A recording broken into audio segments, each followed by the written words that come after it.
and what tools and supplies you'll need. Anytime you can get a walkthrough of a procedure before you actually do it, you're gonna be so much better off than if you just rush in blind and hope to figure things out as you go. Once you are adequately prepared and you're ready to start disassembling stuff, I have another tip to ensure that when you're reassembling, everything goes back the way it should.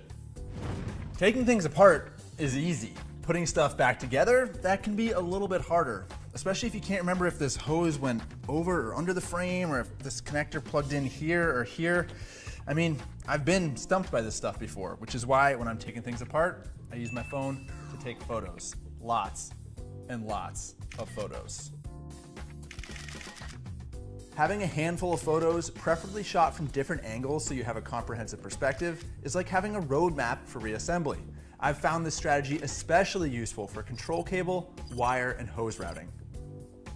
So the moment the gas tank comes off or before I pull the air box or start unplugging connectors or hoses, my phone comes out and I snap a bunch of photos so I never have to guess what went where.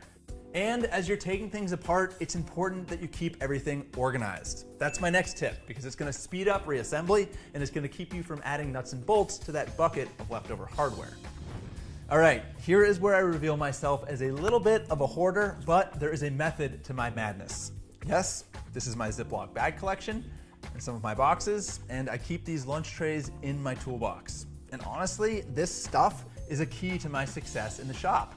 By helping me organize and package parts as I move through a project, I don't lose things and I don't forget where they go. So whether I'm just removing some bodywork or a seat or disassembling an entire engine, I don't just set stuff down on the workbench. I organize it in some of these trays, and I've seen other mechanics use milk cartons or even cupcake trays. And if the project isn't going back together right away, I'll take the parts and put them in a bag or put a bench and sweep up debris. A tidy work area makes it easier to find the tool you need, not lose parts in the mess, and it just helps maintain focus and prevent overwhelm. So, the 3 Ps: prepare, photograph, and package.